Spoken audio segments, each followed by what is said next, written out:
यानी भूमिकाएं जो है वो अदा करता है, निभाती है। किस तरीके से, देखिए अब यहाँ कुछ चंद जो है लाइंस मैं आपको बताऊंगा बुक से, लेकिन ये समझने की चीज़ है।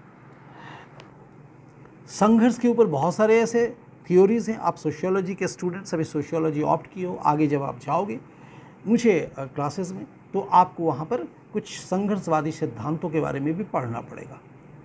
तो जहाँ पर सबसे अन्यतम नाम आप देखोगे कार्ल मार्क्स का आता है। और ये वर्ग की बात जो अभी मैंने कहा, वर्ग का मतलब क्या है? विभेद, उच्च वर्ग, निम्न वर्ग, और बीच में एक मध्यम वर्ग की भी बात आ जाती है ना। अगर कास्ट को देखते हैं तो ऊंचे जाति, निम्न जाति, यानी वहाँ पर भी ये एक भावना आ जाता है कि यहाँ पर उच्च जाति जो निम्न जाति है उसके ऊपर वो शासन करना चाहता है। जाहिर सी बात है, जो आपके नीचे आते हैं, अधीन में आते हैं, चाहे वो देश हो, चाहे वो नगर हो, राज्य हो, शहर हो, चाहे व्यक्ति विशेष हो, चाहे कोई समुदाय हो, कम्युनिटी हो, तो वहाँ उस वक्त उसके बीच में संघर्ष की भावना आना ही आना है। तो संघर्ष क्या है? जो लड़ाई जो है, इसको यूं कहे कि संघर्ष शब्द का अर्थ जो है, जैसे आपके बुक में देखिए दिया, हितों में टकराहट। और यही बात मैं आपको बता रहा हूं, जब आपस के हित में अनबन होगी, टकराहट होगी, तो उसी वक्त जो है संघर्ष जो है उत्पन्न होगा। और हमने पहले ही देखा है कि किस प्रकार से संबद्ध सिद्धांतवादी विश्वास करते हैं कि संसाधनों की कमी समाज में संघर्ष उत्पन्न करते हैं। संसाधनों की कमी, जिसमें आज अगर देखें, आप लोग पढ़े हैं, थोड़ी बहुत जानकारी अभी आप लोग जो आए हैं, कहीं भी हम लोग देखते हैं, इकोनॉमिक्स में भी आपने पढ़ा होगा, जो वितरण इक्वल डिस्ट्रीब्यूशंस नहीं है, तो जहाँ पर हमारे बीच न्याय नहीं मिलेंगे तो संघर्ष आना ही आना है। तो ऐसे बहुत सारे फैक्टर्स हैं जिस वजह से समाज के अंदर संघर्ष की बात आ जाती है।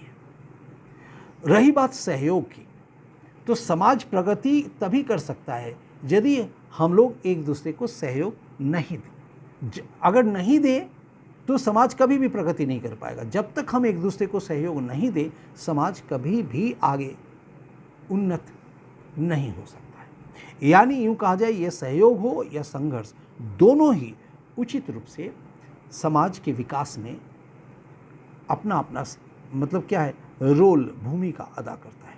संघर्ष के द्वारा भी कभी भी देखिए, चाहे वो प्रथा हो, परंपरा हो, बदलाव तभी आया है, और किसी भी बदलाव हार या जीत, लड़ाई या संघर्ष के द्वारा आया है।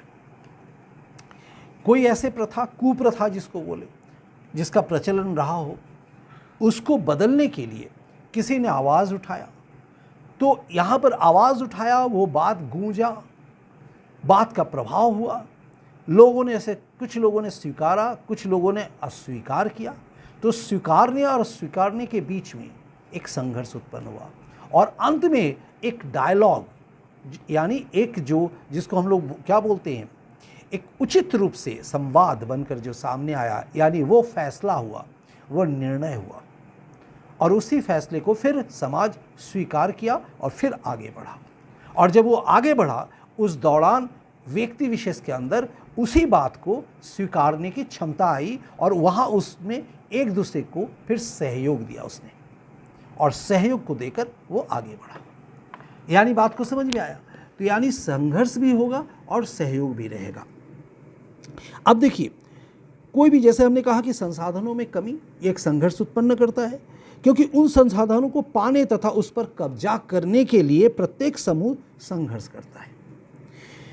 संघर्ष के आधार भिन्न भिन्न होते हैं, जैसा मैंने अभी कहा, ये वर्ग अथवा जाति के बीच की हो सकती है, जनजाति अथवा लिंग के साथ हो सकता है, या धार्मिक समुदायों के बीच में भी हो सकता है। आज कौम में भी हम लोग देखते हैं ना कि चाहे वो हिंदू मुस्लिम के बीच में हो, जातिगत संगठनों के बीच में है, समुदाय के बीच में हो, ये अभी देखते हैं भिन्न भिन्न नौजवान छात्रों के बीच में हो, विचार, बुद्धि या सोच समझ के बीच के टकराव में हो, हर तरह से हो सकते हैं वो। अधिकतर सामान्य ज्ञान की सोच के अनुसार समाज में संघर्ष की स्थिति जो है, वो आज वर्गवादी समाज, जितना समाज प्रगति के दौड़ पे दौड़ेगा, जितने लोगों में व्यक्तिवादिता की होड़ बढ़ेंगे, भौतिकवादिता की होड़ बढ़ेंगे, उतनी ही समाज में संघर्ष की स्थिति उत्पन्न होगी। ये जायज़ है, मानी हुई बात है।